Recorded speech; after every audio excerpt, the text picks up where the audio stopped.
Welcome back to JSA TV Live, the newsroom for telecom and data centers. We are coming back to you live from the showroom floor at the beautiful Venetian here at the Channel Partners Expo, having a wonderful time. And joining me now here on JSA TV Live, we've got Daniel Lonstein. He is the president and CRO of AireSpring. Thank you so much for joining us here. Thanks for having me here. Have you had a successful day so far here at Channel Partners? We've had it's actually one of the better shows, I have to say. We've been in a while, a lot of meetings, the show floor really busy, so looks like the industry is doing really well, and we're happy to be part of that. Absolutely, yes. So tell us about AireSpring and how you are involved here in the industry and how you serve the industry. Well, of course. So we are a managed communication services provider, you could say. In the old days, we used to say aggregator or reseller. So there's always new and exciting terms. But essentially, we resell services from multiple carriers, both in the US and abroad. We are 100% channel focused. So that means we do not have a direct sales force. We sell exclusively through the channel. We have been doing that for 22 years. And therefore, we are very attuned and closely tied to the success of the channel. You are very well known as well for providing some global connectivity, of course, through your SD-WAN. Can you tell us a little bit about how you're able to do that and how that works? Yes. Well, thanks for asking. So a number of years ago, we started expanding from our domestic focus to more of an international focus. So there's two things we're doing internationally. The first is we're providing global connectivity. We now have, in addition to all the agreements we have with US-based providers, everyone from AT&T, Verizon to practically every MSO cable company and many, many smaller in between, we now have direct agreements with, I think, coming on close to 100 international providers, direct contracts to provide global connectivity.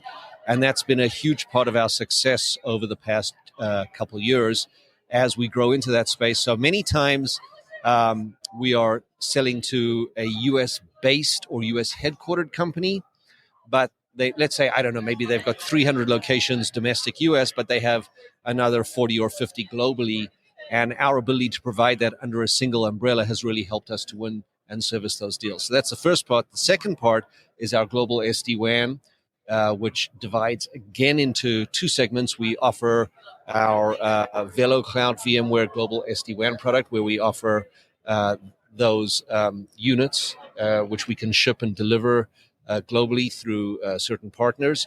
And we also have a private backbone for global SD-WAN, which is really good primarily for MPLS replacement. So one of the challenges when you're trying to replace a legacy MPLS network, we don't think about selling MPLS that much anymore, but we also forget how many of those networks are still out there today. Yeah.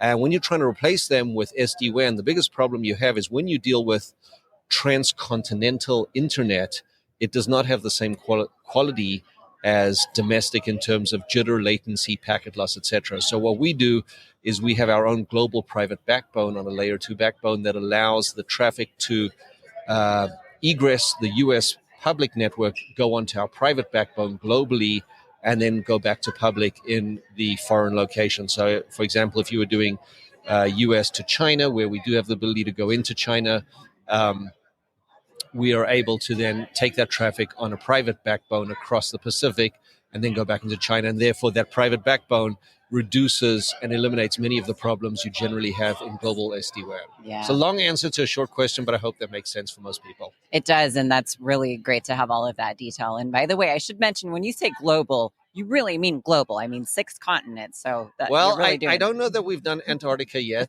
which maybe is the 7th continent. But yes, we've done everything: Australia, Asia, Africa, South America. We have partners, etc. Yeah. So it's great work that you're doing. And Thank you. And you're not stopping. You had recently a really big announcement in March talking about your managed wireless WAN and introducing that to the market. So congrats. Well, thank you. Yes. So we've had a wireless WAN solution out there, but we've expanded that significantly by adding additional partners. So we basically have all the major wireless carriers in the US, as well as some of the limited flat rate plans that are now available on some of those partners. So as opposed to historically wireless WAN being exclusively as a backup or failover. It's now becoming a primary solution for certain customers where you have these unlimited data plans and they don't have to worry about, getting a huge bill for overage. So as that becomes more and more prevalent in the marketplace, particularly where 5G is available, I think that's going to continue to grow in the channel. Although I think as exciting as it is, we all need to be cognizant that 5G is still a small footprint compared to the total wireless footprint out there. So it is something to keep in mind. It's going to keep growing. All the carriers are aggressively deploying their 5G footprint, but most places are still going to be far more on 4G than 5G. Yeah, absolutely. Well, what can you tell us that might be coming up in the next two years, or however far out you wish to predict in the future for you in the channel partner program? Well, I think we have no plans to change our 100% channel focus. I think my biggest focus, as someone who's been in this industry more years than I'd like to disclose, I think as an industry, and something we're very focused on at AireSpring, is what do we need to do as an industry to change from a culture of customer acquisition to a culture of customer success? And I think that is really key to the industry. Unfortunately, everybody wants to generate new business, new logos, sell new customers. But our focus really now, where we're putting our investment, and while we talk about these products, sure, there's investment. The vast majority of our investment is into our service support, delivery, provisioning, and how we create a culture of customer success within AireSpring, which I think really needs to be replicated throughout the industry. So I think that's the key that's going to allow our industry and the channel to continue to grow exponentially. Is we all need to focus on that rather than just acquisition, and so that's, I'd say, the majority of our focus as a company. We are a family-run business, so it's myself, my brothers. We're privately owned.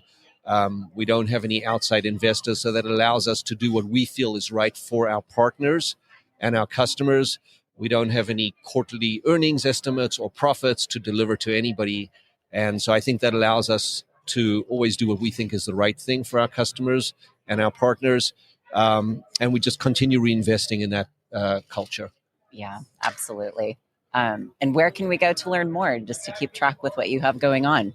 So there's a lot of information on the AireSpring LinkedIn page and LinkedIn channel. That's probably the most up-to-date. Of course, there's our website, but I'd say LinkedIn these days has more detail on every event we're participating in, what's going on, promotions, etc.